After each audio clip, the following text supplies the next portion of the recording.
বাংলাদেশ আসলে ক্রিকেটে কখনো উন্নতিও করবে না, বাংলাদেশে আসলে ভালো কোনো ক্রিকেটার তৈরিও হবে না, এমনকি বাংলাদেশে আসলে আইসিসির এলিট প্যানেলে থাকা কোয়ালিটিফুল কোনো আম্পায়ারও থাকবে না।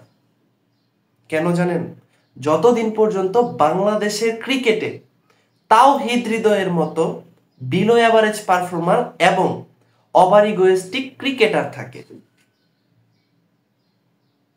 তাওহিদ হৃদয়কে বিলো অ্যাভারেজ ক্রিকেটার বলছি, বিলো অ্যাভারেজ পারফর্মার বলছি। কেন বলছি সেইটা আপনারা সবাই জানেন। তাওহিদ হৃদয়ের মতো একজন ক্রিকেটার নিজেকে আইসিসির এলিট প্যানেলের আম্পায়ার শরফুদ্দৌলা সৈকতের সাথে তুলনা করে মিডিয়ার সামনে। এইটা অবশ্যই একটা হাস্যকর বিষয়। আমার কাছে এইটা অবশ্যই একটা হাস্যকর বিষয়। আপনারা আপনাদের মন্তব্য অবশ্যই কমেন্ট বক্সে জানাবেন। আপনারা সবাই একটা জিনিস জানেন যে ঢাকা প্রিমিয়ার লিগ চলতেছে। ঢাকা প্রিমিয়ার লিগে আবাহনী এবং মোহামেডানের যে ম্যাচটা হইতেছিল, সেই ম্যাচের মাঝে কিন্তু তাওহিদ হৃদয় এবং শরফুদ্দৌলা সৈকত এই আম্পায়ার এবং খেলোয়াড়ের মাঝে কিন্তু একটা কথা কাটাকাটি হয়। তাওহিদ হৃদয় শরফুদ্দৌলা সৈকতের সাথে একজন মাঠে উপস্থিত আম্পায়ারের সাথে উচ্চ গলায় কথা বলে এবং তার সাথে বেয়াদবিও করে, যার জন্য তাওহিদ হৃদয় কিন্তু এক ম্যাচের জন্য নিষিদ্ধ হয়েছিল। এবং ম্যাচ পরবর্তী সময়ে তাওহিদ হৃদয় কিন্তু মিডিয়ার সামনে গিয়ে বাজেভাবে মন্তব্য করছে শরফুদ্দৌলা সৈকতকে নিয়ে। সে এই কথাটাও বলছে যে সে ইন্টারন্যাশনাল আম্পায়ার হইলে তাওহিদ হৃদয় নিজেও কিন্তু একজন ইন্টারন্যাশনাল প্লেয়ার। এই তুলনার কোনো যুক্তি আছে বইলা আমি মনে করি না। কোথায় শরফুদ্দৌলা সৈকত এবং কোথায় তাওহিদ হৃদয়ের মতো বিলো অ্যাভারেজ একজন ক্রিকেটার? যাই হোক, সে এই মন্তব্য করার পরে সে কিন্তু আরো 4টি ডিমেরিট পয়েন্ট পায় এবং সে আরো একটা ম্যাচের জন্য কিন্তু নিষিদ্ধ হয়। কিন্তু ওই জায়গায় হয় আসল ঘটনা। তাওহিদ হৃদয় 2 ম্যাচের জন্য নিষিদ্ধ থাকার পরেও এক ম্যাচে সে বসে থাকে এবং ঠিক পরবর্তী ম্যাচেই তাকে নামানোর জন্য যেন একটা তোড়জোড় পড়া যায়। দেখেন, তাওহিদ হৃদয় যে 2টা ম্যাচের জন্য নিষিদ্ধ হয়েছিল, তার এই শাস্তি কমাইতে পারে শুধুমাত্র টেকনিক্যাল কমিটি। টেকনিক্যাল কমিটির কাছে তাওহিদ হৃদয় শাস্তি কমানোর জন্য আবেদন করে, কিন্তু টেকনিক্যাল কমিটি কোনো ধরনের সাড়া কিন্তু দেয় নাই তাওহিদ হৃদয়ের শাস্তি কমানোর জন্য। ওই জায়গায় বিসিবির আম্পায়ার্স কমিটি, আম্পায়ার্স প্যানেল তাওহিদ হৃদয়ের শাস্তি কমিয়ে তাওহিদ হৃদয়কে এক ম্যাচ নিষিদ্ধ থাকার পরেই মাঠে নামিয়ে দেয়।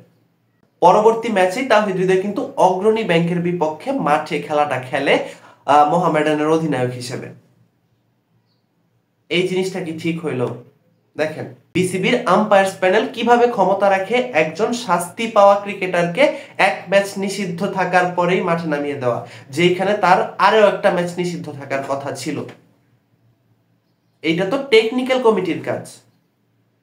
টেকনিক্যাল কমিটি সাড়া না দেওয়ার পরেও আম্পায়ার্স বিভাগ থেকে তাওহিদ হৃদয়ের শাস্তি কমানোর যে ব্যাপারটা, সেই ব্যাপারটার জন্য টেকনিক্যাল কমিটির প্রধান এনামুল হক মনি কিন্তু পদত্যাগ করেছেন।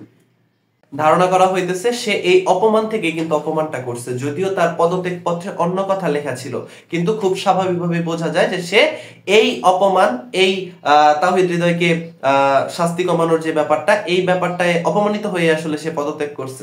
এমনকি বাংলাদেশের হয়ে একমাত্র আইসিসির এলিট প্যানেলের আম্পায়ার শরফুদ্দৌলা সৈকত নিজেও অপমানিত হয়ে অপমান বোধ করে বিসিবি থেকে পদত্যাগ ঘোষণা করার সিদ্ধান্ত নিয়েছে। যদিও সে এখনো অফিসিয়ালি এই সিদ্ধান্তটা নেয় নাই, অফিসিয়ালি এখনো জানায় নাই, কিন্তু আশা করা যাইতেছে বা ধারণা করা যাইতেছে শরফুদ্দৌলা সৈকত হয়তো আর বিসিবির সাথে চুক্তিতে থাকবেন না। এখন একটা জিনিস খেয়াল করেন যে তাওহিদ হৃদয়ের মতো একজন ক্রিকেটার শরফুদ্দৌলা সৈকতের মতো একজন আম্পায়ারের সাথে মাঠের মধ্যে বেয়াদবি করে, মাঠের বাইরে আবার মিডিয়ার সামনে গিয়েও তাকে নিয়ে উল্টাপাল্টা কথা বলে। সে এই সাহস কেমনে পায়, বা ঢাকা প্রিমিয়ার লিগের মতো একটা ঘরোয়া লিগের একটা দল এত শক্তিশালী কিভাবে হয় যে তাওহিদ হৃদয়কে এক ম্যাচ নিষিদ্ধ থাকার পরেই এমন ব্যবস্থা করে ফেলছে যে পরের ম্যাচেই তাওহিদ হৃদয় আসলে মাঠে নেমে গেছে। এইটা কিভাবে সম্ভব? কিভাবে সম্ভব হয় এগুলা? চিন্তা করেন, বাংলাদেশের ঘরোয়া ক্রিকেটের এই সিন্ডিকেট কবে ভাঙবে? বাংলাদেশ কবে ভালো একটা ক্রিকেট দলে পরিণত হবে? এই সিন্ডিকেট না ভাঙলে বাংলাদেশ কোনোদিনও ভালো কোনো পর্যায়ে যাইতে পারবে না ক্রিকেটে। বাংলাদেশ ক্রিকেট অলরেডি ধ্বংসের পথে। দিনে দিনে বাংলাদেশ ক্রিকেট কিন্তু ধ্বংস হইতেছে। এখন মোটামুটি মানুষ ফুটবলটাকে নিয়ে আশা করতেছে, কারণ বাংলাদেশ ক্রিকেট আসলে অনেক আগে থেকে ধ্বংস হওয়া শুরু হয়ে গেছে। এই ধ্বংসাত্মক যে কার্যক্রম, সেটা কিন্তু এখনো চলতেছে। যাই হোক, আমার এই একটাই কথা যে বাংলাদেশ ক্রিকেটের বিশেষ করে ঘরোয়া ক্রিকেটের এই সিন্ডিকেট না ভাঙলে আসলে বাংলাদেশ ক্রিকেটকে আগায় নেওয়া যাবে না। আর ক্ষমতাধর ক্রিকেটার বা ক্ষমতাধর ব্যক্তি যাই বলেন, তাদের ক্ষমতা যদি ক্রিকেটের সাথে থাকে, সেই ক্ষেত্রে আসলে অথেন্টিক ট্যালেন্ট যারা, অথেন্টিক ক্রিকেটার যারা, তারা আসলে লাইমলাইটে আসতে পারবে না, তারা ভালো খেলতে পারবে না বা বাংলাদেশ ক্রিকেটকে আগায়ও নিতে পারবে না। আমি শেষমেশ আরো একটা কথা বলতে চাই যে তাওহিদ হৃদয়ের মতো বিলো এভারেজ ক্রিকেটার এবং ওভার ইগোয়েস্টিক একজন ক্রিকেটার কখনোই শরফুদ্দৌলার সৈকতের ধারে কাছেও থাকতে পারে না, এবং বেয়াদবি তো করা অনেক দূরের ব্যাপার। এখন আপনারা আপনাদের মতামত অবশ্যই কমেন্ট বক্সে জানিয়ে যাবেন। আমার চ্যানেলটাকে এখন পর্যন্ত যারা সাবস্ক্রাইব করেন নাই, তারা অবশ্যই সাবস্ক্রাইব করে যাবেন।